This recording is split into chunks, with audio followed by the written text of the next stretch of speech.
Good evening, everyone, and welcome to the August edition of 100 Pitches of Honey. I'm so proud tonight to host these three women who all have their debut poetry collections out this year. All of them are very different, but all three of our writers tonight have the very honest and beautifully crafted work that gives us revelations about the self in the world. I learn something when I read the poems of these three women, and I think you will too. So we are going to, I'm going to post just one more time in the chat where you can find the reading series online, where our YouTube channel is, in case you love tonight's reading and you want to watch it again, or you want to share it with somebody else. And also, I do pay my featured readers, and I am a one-woman show. So if you are able or care to make a donation to help me do that, there's a link there for you to do so. All of the introductions and selling points now being done. I'm going to introduce our first reader, who is Farnaz Fatemi. I was introduced to Farnaz's work through Shelley, and what a treat. I eagerly read every poem of hers that was available online and ordered her book, which I know is coming out very, very soon, like within the next week. I can't wait to get it. When a book has poems with lines like this one, I didn't know I was waiting for the word, for wanting, feeling its dark hole. Such naming I have been slow to do. I am waiting until I have it right. I think when you hear Farnaz tonight, you're all going to agree that she indeed has it right. And so I'm going to turn our reading over to Farnaz. Wow. It's been an emotional day, so that's making me cry. It's such an honor to be with Joan and Shelley. It's a true privilege, and I'm really thankful, Shelley, that you got me invited to this. I'm going to read from Sister Tongue, and that I have copies of my book in my possession now, and it's really exciting. So, but I'm also going to read a couple other poems because of my uncle in Iran died this morning. His wife died yesterday. It's been tough in our family. And so the book itself is about, one of the things that's in it is about crossing distances, or my attempt to cross distances, being from Iran, an Iranian family, and not speaking Farsi until I was older, hearing languages, the distance between people and intimacy, the way that I've tried to put those things together as a grown woman. But I'm going to focus this group of poems today on the one theme of distance that's in this book. And there are many others, but I wanted to give a sense of that theme. I'm going to start with a poem, again, that's not in the book, and it's called Khanavadeh. And it really, I'm reading it because I wrote it after my mom's other brother died about a year and a half ago now. And it's really honoring the family and what I've gotten from them. So this is Khanavadeh. Fig. These figures, they'd want figs. You said they were Persian? Figures, they'd ask. Yes, they're fig eaters. These figures disappeared behind our tree, and I could see them picking figs. They're delicious. I understand. I said, we like to eat most of these figs and haven't really had trouble doing so. My uncle gave them some figs, which also figures. He's neighborly. I tell everyone about my cuttings. My aunt says I learned to do figures on our figs in Tehran, calculus of my childhood. My cousin remembers a photo taken in Iran of her dead father, one reason we are gathered today by Zoom. He's pleased. 3 green figs dangle from his hand, calling to mind a Baroque portrait. I think it figures I've inherited this joy. My disposition is lifetimes old. I love figs. I grieve him.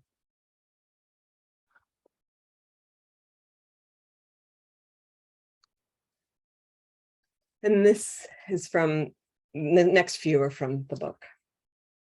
Pleats. Sister, let's fold time back on itself. We can pleat it. We'll push our needle through the fold, find silk pants and ruby thread, pull the Qajar dynasty toward us with our stitch. Loop under to anchor, punch the needle through again, and look for Furukh's poems. We'll add a flourish and move on, hips thickening with the ornament of our history. We'll go back and visit the forced unveiling when our sisters watched their futures arrived, like we do. Soak our fabric in the tears of change. How quickly it absorbs. We'll bring them code that needs translation, mini skirts and thigh highs, words on the tongues of our men we need to solve. This pleat can turn under, part of the structure of the dress itself, pinned with a stitch of our hair to show it was us there whenever the unraveling comes. When we reach back into this orphaned future in which we tuck ourselves, we'll pin both sides of the rousserie at our chins to free our hands and slip things into our hems.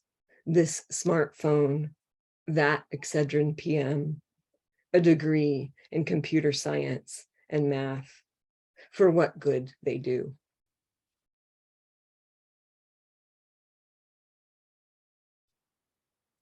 And this sounds like, and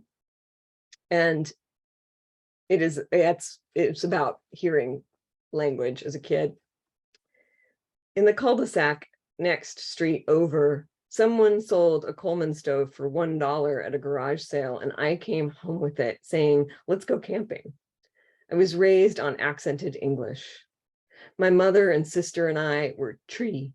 And when I was a child, that is as green as my world would get. The word for nothing sounds like the name of a stoner comedian named Cheech. I only found out later he was hilarious. Down the block, a friend had a Persian cat no one was allowed to touch. Meatloaf, prayers, old great aunt after school. Before the phone calls, our cousins' Farsi cheat sheets fanned out to give us words. We yelled because they lived across the world. Sometimes they understood us. We said, "How are you?"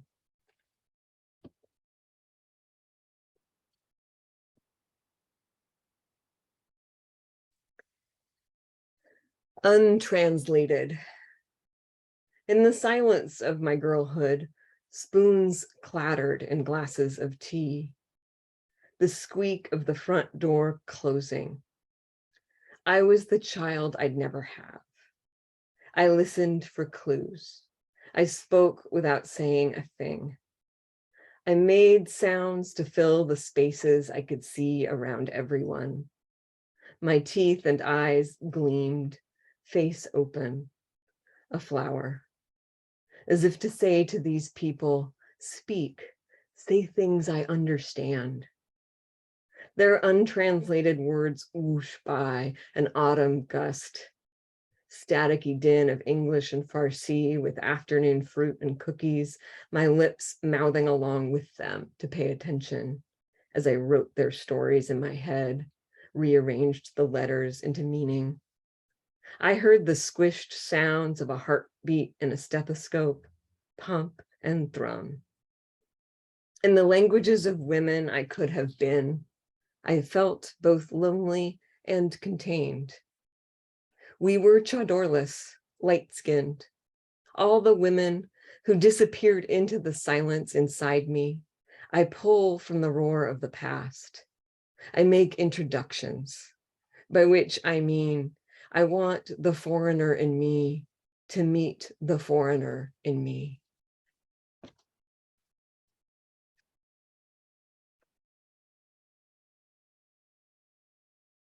I am checking time because I forgot to start my. You have plenty of time. Okay.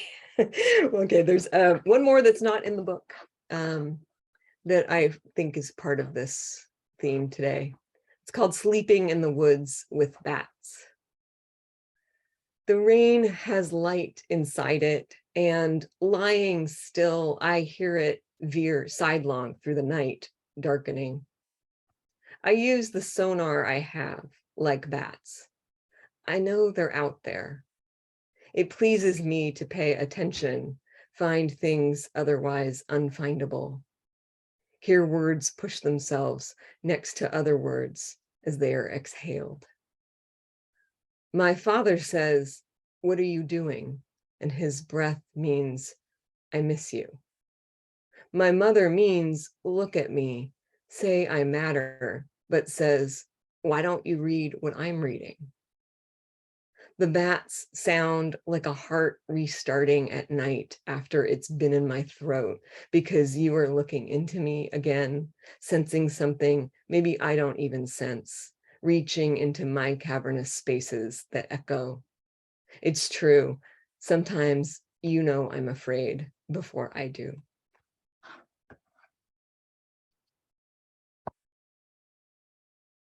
And this book is built around a skeleton, a frame of a very long prose poem, and it's divided now in the book into about 10 sections. So I'm going to read you a page from the prose. There's a lot more in here, but just to give a sense of the book overall. And most of that prose poem is about navigating, going back to Iran as an adult and having tried to learn the language and learning the language and what it means to be there. We are in our mother's country. We listen to our mother's tongue. Our language shifts, and it shifts us tectonically. Bia, I say. You hear it as demand. Chira nemioi, a complaint. Twin, in our mother's country, we cling to each other, dizzy with disorientation. As Delem ta Delet, daughter of my mother. Our tongues divide us. The words haven't changed, but here, when we hear them, we do. I crane my neck, my head to find you. Negakon. All the things my sister thinks she doesn't know pull her from me. She doesn't buckle, lets herself be pulled. She is headed into a canyon of silence. She surrenders. I use all the easy phrases I have, every word I've learned and practiced, each success following another, a line of stones. She gets smaller as she gets farther away, so I turn to retrace my steps. I'm afraid to go too far ahead alone. And in a separate vignette, there's a division. I board the bus to cross the tarmac, and two women, younger than I am, move toward each other to free up a seat for me. They smile at me, talk about their boxes of cookies, say what they are going to do on the island we're headed to in the Gulf. I understand whole sentences, can translate their giggles, feel cajoled and embraced the way I'm meant to. But no language comes. I had over 30 years of moments before this one, and I recognized the reckless flirtation of phrases, the invitation. Each of those moments have led me here, my tongue split to muteness. I want to giggle back to them, spill laughter over them with words. All I can do is smile, and it is a poverty. They are an island themselves, huddling with their shirini, and I am unmoored and floating away. And two more. This is called Passage. In translation, I am a succulent flower punctuating arid days. I am a girl without words, listening for a familiar rattle in the seed pods. I am the book my cousins can't hold in their hands. Only in translation, beyond the names of oceans or latitudes of rice, I belong. I am in this new place, but haven't noticed yet. Here, I spoon my envy in my cereal, can't say who it is I'd rather be. I know the Alborz Mountains, but pronounce them without the accent of absence, the way all my aunts do. My permits are in order. I come and go, carrying only their stories as baggage. I know nothing of exile. I blink and pass through walls not meant for me.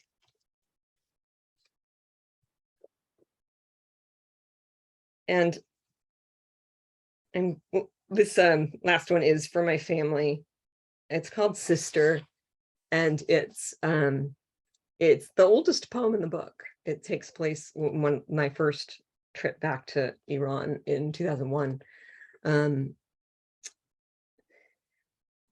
Sister, Mehrabad Airport, Tehran. Outside the terminal doors, we are a crushing pre-dawn crowd. We swarm out between the glass exits and the taxi stands. On one side, my grandmother, the other, my mother. My first visit since my grandfather's death. The sister disembarks, trails us by meters, is round, middle-aged, draped in black veils and skirts. She begins to scream in anguish, sags with the folds of cloth, downward, drops to her knees, arcs her arms upward over her head, then down like two axes, down while she cries as if to pray and thresh the ground in punishment, pray and punish, pray and punish. She is wailing, my brother, the only one I had. I only had one brother. My brother, he was the only one I had. Strangers, a dozen deep, surround her, drawn by the keening of her loss. Her pitch rises as her body falls sideways. She leans there, the only one I had. A ring of women, now wheeling, reach her. The sky above us swells with their sounds. We hover near the sister. My grandmother's face opens wide, cheeks flush, eyes pooling. My mother's face an answer, lips trembling, parted. And my aunts, my sisters, my heart, all flail open toward this crooning, while my grandfather's memory takes shape between us, sprung loose as if by incantation. He was the only one I had. Thank you all so much for listening so well, beautifully. Really appreciate the space today, especially. Thank you so much. What a challenge for you on an emotional day to also read those poems so beautifully. So thank you for still being here and sharing your beautiful work with us. I did repost the link to Farnaz's book, which now you're all going to want, I know. So please make sure that you pick that up. And I think it's out this week or next week. It's officially the end of August, but there are copies out there now. So excellent. Yeah. Right. All right. Thank you again so much. I admire your ability to read, those difficult poems on a difficult day. Thank you so much for doing that. Our second reader tonight is going to be Joan Kwon Glass. Joan has a gift for taking the deepest and most personal pains of a life and squeezing them into diamonds. Her poems shimmer with the kind of truth and beauty that is in the Keats quote that everybody knows. And she's just as lovely a person in real life as she is online. She writes about absence. What is worse than silence, what is worse than their absence, is that the world is so very full of everyone else. And we are lucky that the world is full of Joan's poems. And so I don't want to keep you from them any longer. Joan. Wow, thank you, Donna. That might be the nicest introduction that I've ever had. Thank you. That was really lovely. Thanks everyone for being here on Zoom. I know many people are zoomed out, but frankly, we were talking about this before the reading started. Uh, many people are in places where there isn't a lot of poetry, there isn't a lot of access. And so I'm really grateful. And I know the other readers are grateful too, continue to have Zoom readings available. And Donna just does such a beautiful job with them. So I'm honored to be here and to have heard Farnaz and to read with Shelley. I read with Shelley once before in person and it was wonderful. So I'm going to read. I like to wait until I get into a reading itself to decide which poems I'm going to read. So just based on kind of how I'm feeling tonight, I'm going to read a couple from my full-length collection Night Swim, which came out this year through Diode Editions, and one or two poems from If Rust Can Grow on the Moon through Milk and Cake Press, which also came out this year. So I have to give some really heavy content warnings for pretty much everything that I read. My poems, a lot of my poems deal with loss to suicide. I lost my sister in 2017 to suicide 2 months after she lost her 11-year-old son to suicide. And my entire collection, Night Swim, is about those losses. My other book, If Rust Can Grow on the Moon, is about my own personal journey through active addiction to substances and recovery. I have over 7 years clean using a 12-step program. So there is a lot of mention of addiction and grief. So just to warn people about that. So I'm going to read the title poem first for Night Swim. And this poem was based on an article that I read about a North Korean man who swam across the East Sea from North Korea into South Korea and actually wandered around for hours hypothermic before he was discovered. And this is how I every poem in this book this is sort of the core of the book. Night Swim. In February, a man in flippers and wetsuit swims undetected across the East Sea along the border of North and South Korea. Once on land, he crawls through a drain beneath barbed wire, walks for miles before being caught. Video footage shows him at 4 a.m. in Gosan village. Security tower strobe light flashing out, exposing him. He takes a few steps forward, then teeters back, hesitates, confused, afraid and hypothermic.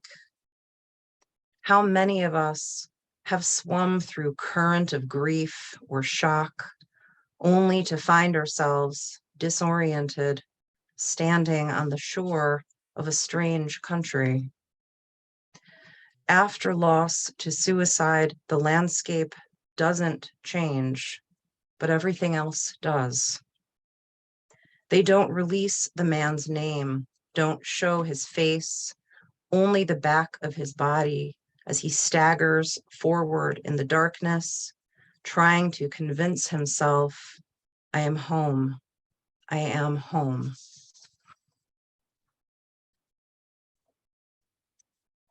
The next poem is one of the first poems that I wrote actually in the book, and it's after a Margaret Atwood poem called Morning in the Burned House. And this is called Evening in the Burned House. Tonight, I will visit our burned house for the last time. I will peer into windows and imagine flowers on the table in a room of low light where I pretend you have been waiting for me. I've arrived later than I'd planned. The horizon is already a sleepy eye, watching and growing weary as I grieve. I know that I cannot stay, that you will not come. After all, there is no house. Still, I gather up bits of invisible glass and stuff my pockets full of cinder, loving you still. I understand now why after a fire or flood, people return to their homes and search through the rubble for days in a trance when there is nothing left to recover. So those were the two from Night Swim. I'm going to read a couple now from If Rust Could Grow on the Moon. And I've only ever read this poem once on Zoom because frankly, it's very difficult for me to read aloud, even though it's been many years since what happened in this poem happened. But the reason I'm deciding to read it is because a coworker of mine, and I was like horrified when I found out that she was reading the book, but she's also a good friend, and so it was okay. But she pointed out this poem as a poem that really touched her and affected her. So I'm going to read it tonight. It's called Still Life with Extended Release Morphine. When I ran out of oxy, I'd dig out the morphine, tucked behind the tampons and unopened bars of soap. This was for emergencies only. Moments of dread when I knew I had only a few hours until symptoms of withdrawal would begin. Sweating and chills, panic attack, restless legs. These extended release pills didn't really get you high, and you had to break apart the protective coating the drug was encased in, put there by pharmaceutical companies to prevent people like me from crushing it, to say they did what they could to save people's lives. I held each capsule between my thumb and forefinger, loosened its skin and twisted it open until the beads dropped out and onto the counter. Then I unwrapped my tweezers and nail scissors and went to work, severing and dissecting each bead until the minuscule speck appeared. With tweezers, I'd lift them into a separate pile, set aside just enough to keep me from detoxing, then try to crush it all with a credit card without making a sound, without losing any of it. I sneezed once while still preparing it, and the morphine scattered into the sink, in my hair, across the floor, behind the toilet. I told my husband I had a stomach virus and spent hours on the floor with my tweezers, picking them up until my eyes burned from the strain. I thought of Horton Hears a Who, imagined voices coming from the tiles, the toilet lid, the pipes. I wish an artist had captured this scene, me on my hands and knees, searching for dots of morphine on a toilet seat. I'd hang it on the wall. So the next time my daughter asks why I still go to 12-step meetings after so many years, I could point to the oil rendering.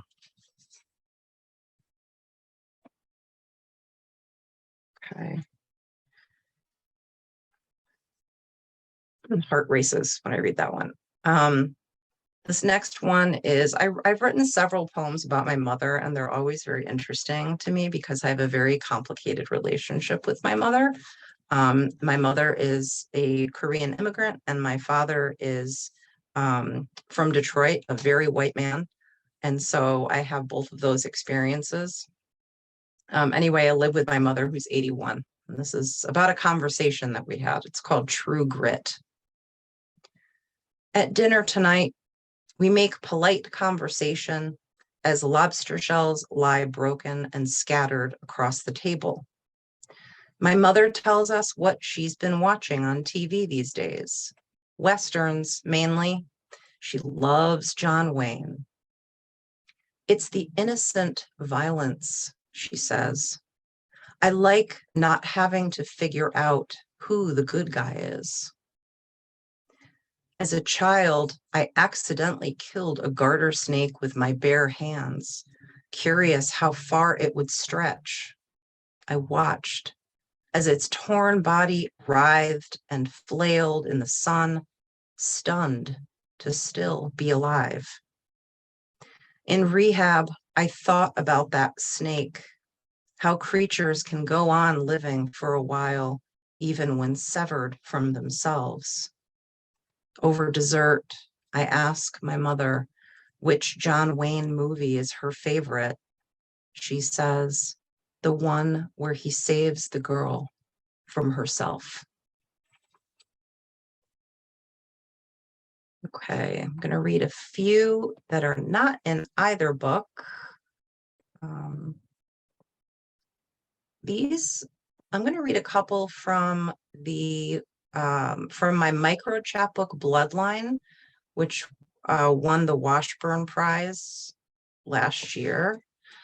The first one I'm going to read is called Dear Ghosts of Jeju Uprising, 1948. So I spent a lot of time on an island called Jeju Island off the coast of South Korea, and I have a lot of memories there with my family, but there's also a tremendous amount of history. And so this poem is about both. Dear Ghosts of Jeju Uprising, 1948. It's been 40 years since you died resisting Korea's division. I am spending one summer here on the island with my grandmother, where tobacco chewing ajushi sell red bean popsicles and melon ice cream beneath hagul trees.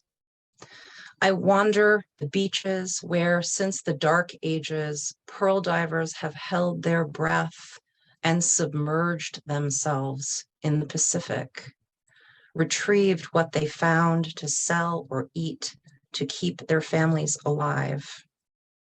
When I grow tired of ojinga, abalone, and rice, my grandmother finds a place that sells American food, and I gorge on pizza and plain hamburgers, tiny cans of Sprite, which Koreans always sip with a straw, but I pour down my throat like an American. From our room at the Hyatt, I drift to sleep each night as my grandmother says her Christian prayers aloud in the bed next to me, as the lily-scented warm wind outside my open window perfumes my dreams of silver boats near the horizon. I know only a few phrases in Korean. That hurts. May I please have strawberries? I don't understand. My grandmother knows only hello and goodbye, yes and no.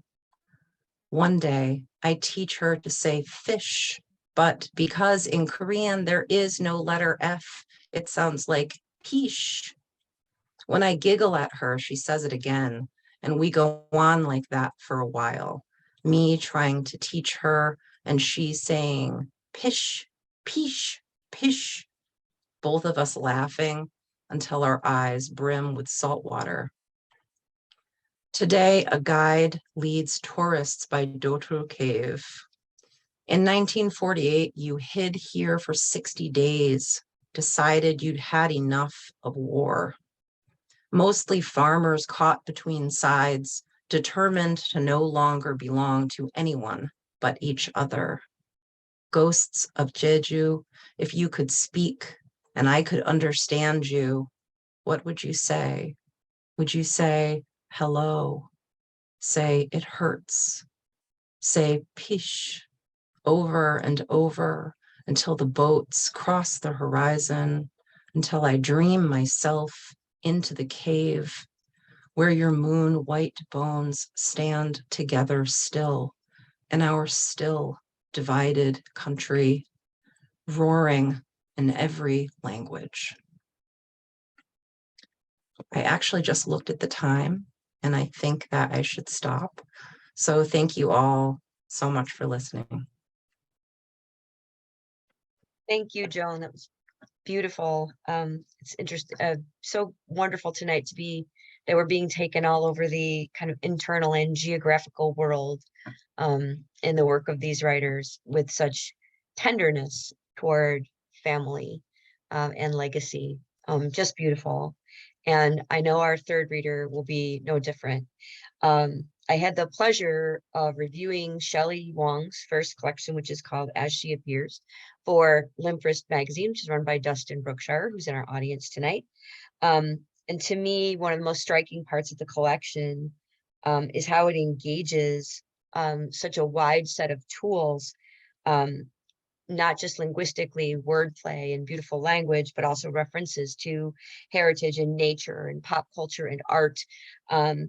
But all of those disparate things coming together to create this beautiful, beautiful portrait of both an external and an internal self. And one of the lines that really has stayed with me from that book or set of lines is, desire becomes a distant edge. As a girl, I never saw a woman who looked like me. I had to invent her. I'm inventing her. And I know tonight that all of Shelley's linguistic inventions are sure to captivate you. So, Shelley, off to you. Thank you so much for the beautiful introduction and such an insightful review that you did for Dustin's publication. It really means so much that you spent so much time with the work. And similarly, I want to express gratitude to Farnaz, who interviewed me for the Hive Collective and is hosting me in Santa Cruz. I'm very grateful for all the support as a debut poet, and it's been really special to read with both Farnaz and Joan this year, as we're all of us are, shall I say, grown Asian American women debut poets. So this is like my dream come true, and for us to be together and really special. So thank you all for being with us here this evening. So currently I'm at a residency at Vermont Studio Center, which was delayed, and now so there's, you can't see now, but there's a river behind me. It's very nice. It's very green in Vermont, and very verdant. So being in New England, it puts me in mind of a few residencies that I did in New England and in New York on Fire Island. So I thought I would read some of those poems tonight. For the living in the New World. There are so many ways to explore a forest, over clover clusters, past skunk cabbages, to a field where we listen for a ghost of song. The hypergreen periphery is the opposite of Los Angeles on fire. Any tree can become a ladder. These trees have too many branches, but it is not my place to revise them. I may be happiest improvising the language a body can make on a dance floor. We are just learning how female birds sing in the tropics. Spring insists we can build the world around us again. How has love brought you here? My head is heavy from the crown. So these poems are written over a decade, and though the book is split up into 4 seasons, it really reflects that decade. And I'm happy that it makes sense to other people, because I was really worried about the sequencing when you're compressing some of the years of work. So this particular poem was written in the fall of, get it right, 2016, the year of the election. Time has passed and has made my memory fuzzy, but yes, there was the presidential election, there was the supermoon, and then there was the violence at Standing Rock. So this was written in that period. This is called The Ocean Will Take Us One Day. A supermoon opened its brightness. My first memory is when the tide pulled me into its room. The last time the moon aligned so close to Earth was the year my mother came into being. On land, I can still lose my boundary, identifying with the ocean and not the lake. When you enter a city, check the elevation on the welcome sign. We saw over 300 native tribes gather in North Dakota to protect a river. Saw the river transgressed, the police shooting water cannons in freezing weather. Was it worth it, what you did to live by the sea? Stay with me in bare light, undone. In recovery, two states drift toward one another and repel like soldiers. Rapture, yes, I felt that too. Who will stop a man from having his way? Breathless, a woman rests her head on her longtime companion as they listen to the waves.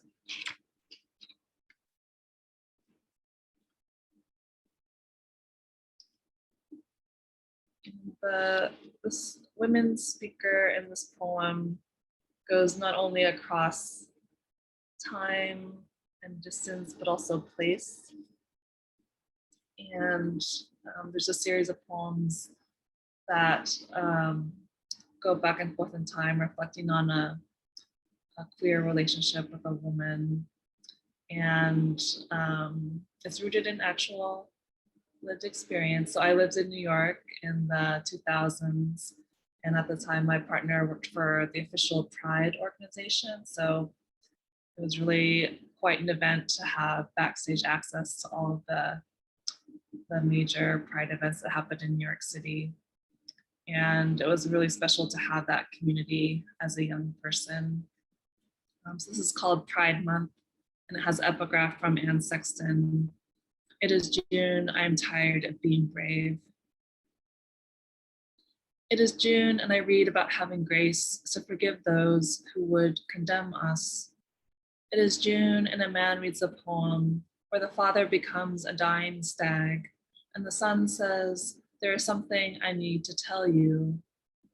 It was June when I was awake past midnight, gathering news about the Pulse nightclub shooting. I fell asleep knowing I would wake to walk against grief in waves. It is June and I am happy that Tegan and Sarah will appear in San Francisco or Oakland. It is June and I have never prayed to any god. It was New York in the 2000s when my ex ran the chaos backstage at the Pride Pier Dance. It's strobing summer heat. We slid through a sea of men with shaved chests. The songs hardly had words and the bass shuddered into our bodies. Fireworks climaxed over the Hudson and the crowd rocked and roared back. I stood in a tropical sundress in the VIP section, surrounded by so many barely dressed people, double kissing my face, saying, Happy Pride, and where is your wife? And shout out to Tegan and Sarah. I think they're touring again. It's very exciting. Since Miss Caitlin's in the chat, she had wanted me to read all Beyonce's and Lucy Liu's that are reading, and I didn't get it until she didn't tell me until after. It's like, oh, I would have read it, so now I can read it for you. Okay, this is all Beyonce's and Lucy Liu's. This is my love poem for all the Asians and growing up as a young Chinese American girl in Southern California, always looking out for the Asian person in the world or in the movie. All Beyonce's and Lucy Liu's. Where are you from? The LBC. Can you speak? Hakka Sumai. I am 4 generations deep in America. Dial up the boba to 75% sweetness, 50% ice. What's your people called juk? Chinese people skip the 4th floor. Don't trust a pho place without a number in its name. Enter June, Lena, Rose, and Waverly. Enter Lucy Liu and my girl Drew. Lucky white ceramic cats collect what's owed. Hello Kitty, little twin stars, my melody. Did you know Keanu Reeves is part Chinese? His Hawaiian name means cool breeze over the mountains. The most exquisite loneliness is Maggie Chong gliding in a cheongsam as she ascends a staircase.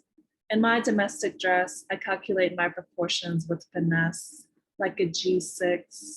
Tell me the best midnight restaurant in Chinatown. We run with the yellow Power Ranger, eat turkey juk after Thanksgiving. Enter Claudia Kishi licking salt off her fingers. Did you watch Keanu in River Phoenix in my own private Idaho? Is my eyeliner even? I can't tell Mandarin from Cantonese. Drink hot water to flush the fat. How did Michelle Kwon change you? Fields of gold forever, Mulan against the world. Are you wearing blacks tonight? Chief Amato is playing at the Bronze. Chinese love cash, little girls dressed in pink and red. Yeah, shout out to Claudia Kishi, Babysitters Club Forever. Oh my gosh, that was a moment. Claudia Kishi, all of our hopes and dreams in the 80s. Oh, thank you, Caitlin. Okay, let's see, where am I? A few more. Let's see.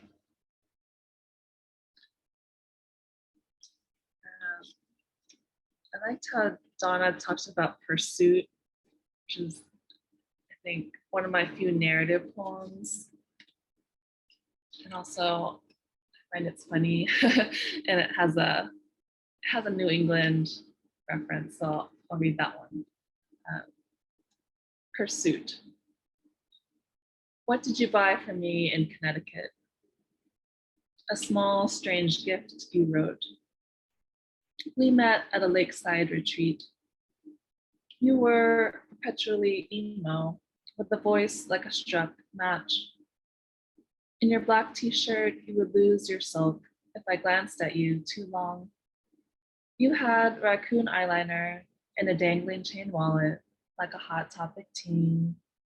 In your notebook, you wrote, where do I put this lust? Because you had a woman and still listened for when I stepped out of the pool at night. Back in the city over brunch, I said, okay. When you told me you didn't identify as a woman, and I meant to ask what pronouns you used. I got lost in your swirled hair. You invited me to a party and arrived with a new woman, younger than us. I took a selfie with your teacup dog. How many women did you walk through to reach me? You refused to dance, but I would not leave without joy, not after Orlando. Out of tired politeness, I danced with your date, who looked up at me, submissive and intent. Was it an audition? She said polyamory worked for her. Mormonism did not. My religion was that I didn't share. You kept drinking and I left early, sober. The last time I saw you, it was raining at a protest rally. We were strangers in the crowd. You had no umbrella and I did, and neither of us could move. Let's see. And then let's see. I think I'll close with Pandemic Spring, which is the final piece in the poem, and it's a prose piece. And this book was delayed 3 years. It was accepted in September 2019. And Getja Kuipers from Poetry Northwest invited me to write a prose postcard piece in the first spring of the pandemic. And as I was writing this, I was like, wow, this kind of is a good sort of ending coda to the book as a reflection. So I'm glad it made it in. This is Pandemic Spring. Thank you all for listening. Golden Gate Park rises before me. I follow different paths because this is no time for order. What's new is the greater quiet, as if the world is echoing me. A tentative glance, no touching. Along the secret lake, I linger under a cherry tree in full blossom, as is my ancestral right. Something my Ohio friend once said to me about hunting in Virginia. When the petals fall like snow, I think all my karaoke dreams. One male mallard duck chases another who chases another. Is this about love? Maybe the hidden female wants to be alone. A slow spring, loosening my mermaid hair. A siren splits the birdsong. Hours of falling and listening. I've given up coffee to lighten my heart, but a knot remains. The cat taps my ankle to ask for a pet, but not a hug, never a hug. Years ago, after the separation, I couldn't sense anything until the spring, when a woman's song broke over me. The days are unspeakable. Color becomes a feeling, a spray of shocked orange poppies, tiny golden creeping buttercups, serene Chinese hibiscus. A great blue heron steps out of the grass. I wear pale pink to bloom, a pastel queen, soft sight. There is a gentleness that returns once you let go of love's disappointment, a fleeting expanse in the compressed day. When only the birds are with me, I embrace a redwood tree, breathing it in. Dear ancestor, I'm always rapidly departing. Forgive me. To live, I want to be known and loved, the two together, inseparable. Thank you so much for listening. Thank you so much, all three of you. Just beautiful poems. Again, I highly encourage you to seek out all of those books. You will not be disappointed in hearing more of their work. Thank you, as always, for being here. We wouldn't really have much of a reading series if our audience didn't show up. I appreciate you very much.